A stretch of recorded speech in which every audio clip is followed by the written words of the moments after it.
We're standing now in the big tunnel which was funded by local food and put up in the early part of last year. So this is our second crop. That said, last year we grew mainly one variety of tomatoes, peppers and salad lettuce.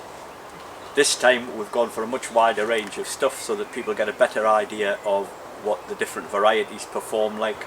So we've got about 7 or 8 different varieties of tomatoes down the centre. We have beetroot, which we're now already harvesting, Chinese leaves, pak choy, which we've taken out, and again we're doing peppers. We're also trying to do tomatoes and hanging baskets, tumbling tomatoes. The tunnel itself has vented sides, which makes it very useful for hot summer days if we ever get any.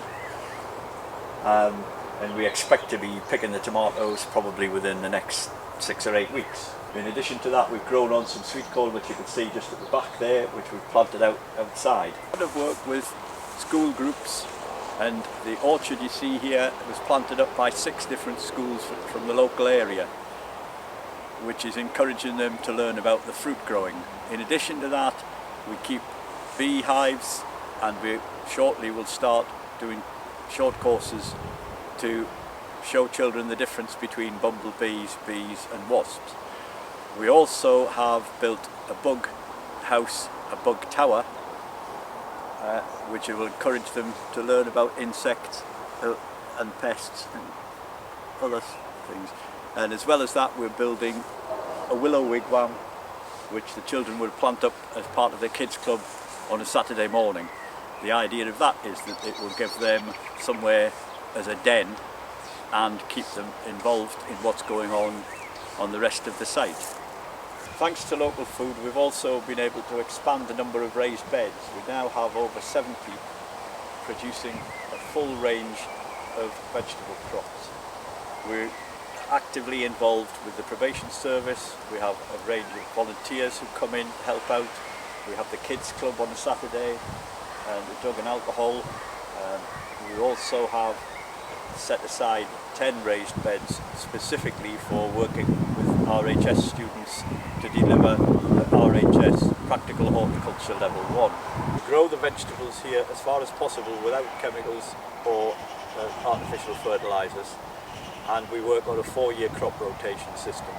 Here you can see brassicas, including kale, purple kale, broccoli and kohlrabi. The next section we have peas and beans, so the pulses are there. In addition, we have the root crops and others like onions, leeks, sweet corn and so on.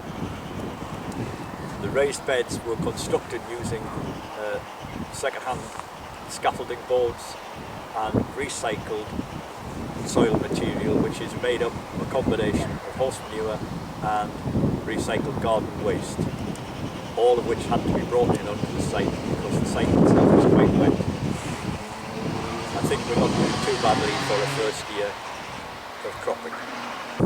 Of course, as well as growing the range of vegetables and fruit, we also have to sell them, and we've developed a community garden shop where we can sell our own produce.